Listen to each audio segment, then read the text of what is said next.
అందరికీ కూడా good evening అండి. Good evening. రాజుగౌడ్ గారు ఏంటి అసలు కాంగ్రెస్ లో జరుగుతున్న పరిణామాలను ఎలా చూస్తున్నారు? నిన్న బీఆర్ఎస్ వర్కింగ్ ప్రెసిడెంట్ కేటీఆర్ కూడా రాజగోపాల్ రెడ్డి వ్యాఖ్యలకు మద్దతు తెలిపారు. మరోవైపు మంత్రివర్గ విస్తరణ నేడో రేపో అన్నట్టు నేషనల్ మీడియాలో అయితే కాస్త ఆ విషయాలపై పెద్ద ఎత్తున చర్చ సాగుతోంది. మంత్రివర్గ విస్తరణ చేయబోతున్నారు, తేనె తుట్టను రేవంత్ కదిపేందుకు సిద్ధమయ్యారు, ఏదైతే అదైంది, ఎన్ని రోజులు ఇంకా అన్న ధోరణిలో ముఖ్యమంత్రి ఉన్నట్టుగా కూడా తెలుస్తోంది. ఏం జరగబోతుంది అనుకోవచ్చు? అందరికీ నమస్కారాలండి. ఇప్పుడు ఇది పాడిందే పాట, ఆడిందే ఆట, పాడిందే పాట లెక్క మనము గత 3 సంవత్సరాల నుంచి చూస్తూనే ఉన్నాం. ఈ నెల మంత్రివర్గ విస్తరణ, వచ్చే నెల మంత్రివర్గ విస్తరణ అని 3 సంవత్సరాలు కాలయాపన చేసేసి, ఇవన్నీ కూడా డ్రామాలు.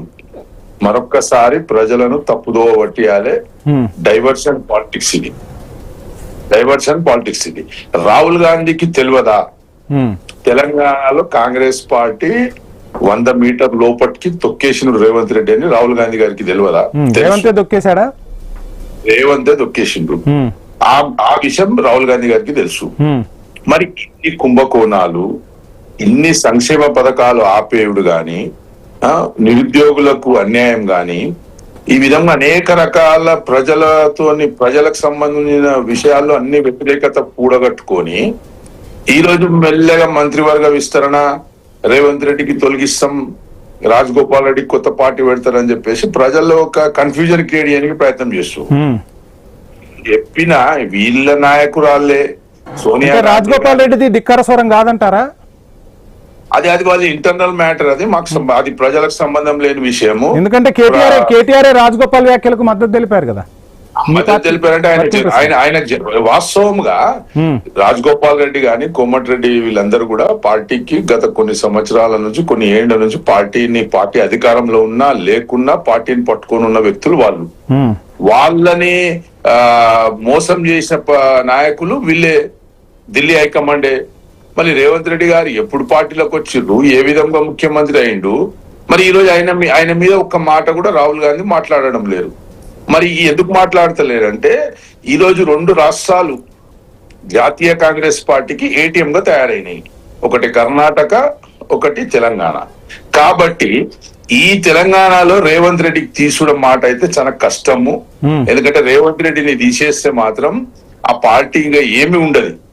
ఇప్పుడు మంత్రివర్గ విస్తరణకు ఒకవేళ టచ్ చేసినట్లయితే హైకమాండ్, ఇలా పార్టీ ఒక 3-4 ముక్కలైపోతుంది, 3-4 విధంగా విభజించిపోతారు వీళ్ళంతా. కాబట్టే హైకమాండ్ ఈ తెలంగాణలో ఎలాంటి మంత్రివర్గ విస్తరణ గాని, లేకుంటే ముఖ్యమంత్రిని తొలగించి ఇంకో ముఖ్యమంత్రిని పెట్టడం గాని చెయ్యదు. ఎందుకంటే వాళ్ళకి తెలుసు ఇది ఒక ఏటీఎం గా మారింది. ఇంకోటి రేవంత్ ను తీస్తే ఈ రాష్ట్రంలో మొత్తం మింగేస్తాడు పార్టీకి అని వాళ్ళకు కూడా తెలిసిపోయింది.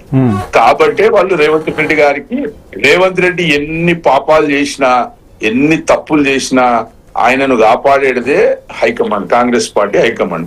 కాంగ్రెస్ పార్టీ ఎట్లుంటదంటే, రాష్ట్రాలు ఏమన్నా గాని, రాష్ట్రంలో ఉన్న కాంగ్రెస్ నాయకులు ఏమన్నా గాని ఎక్కడన్నా కొట్టుకుపోని, కానీ ఆడ ఢిల్లీ పీఠంలో మేము ఎక్కాలనే ఆలోచన ఉంటది. కాంగ్రెస్ పార్టీకి దిక్కులేని పరిస్థితిలో తెలంగాణ ఏటీఎం గా మారిపోయింది.